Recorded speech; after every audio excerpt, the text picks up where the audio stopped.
So come on, let's ride to the liquor store around the corner. The boys say they want some gin and juice, but I really don't wanna be a buzz like I had. Prendersi la parte opposta, c'è Ljajic solissimo, cerca il cambio gioco, non era male l'idea di Bastos. No, non era male, è chiaro che quelli sono suggerimenti che vanno fatti al millimetro in maniera perfetta, perché devi calibrare un pallone difficile, però apprezzabile l'intenzione dell'esterno giallorosso.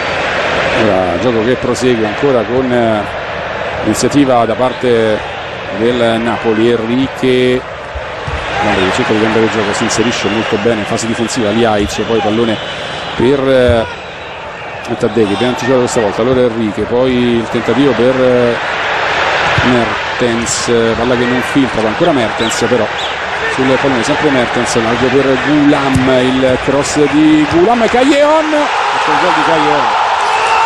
Incredibile il gol di Callejon che sul secondo palo trova il gol, è incredibile. La Roma che ha strameritato di vincere questa partita, adesso è sotto con il cross di Gulam e il gol di Callejon. E questo è il calcio adesso, sì, che è veramente strano.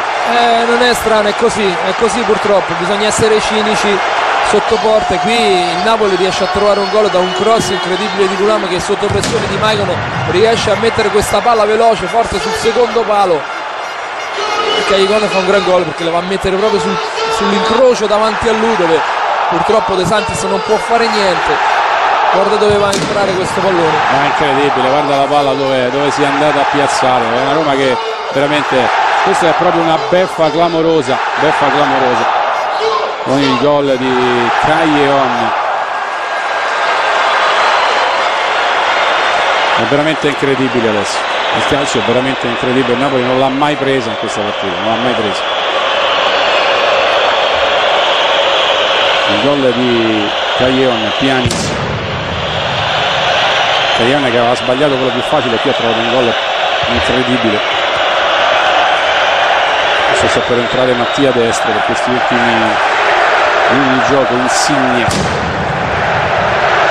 Mertens, ha giocato da parte di Mertens che poi gira per Callejon, palla che sta per finire fuori, sta per entrare Mattia Destro. Si gioca anche questa carta Rudy Garcia quando mancano praticamente 8 minuti alla fine.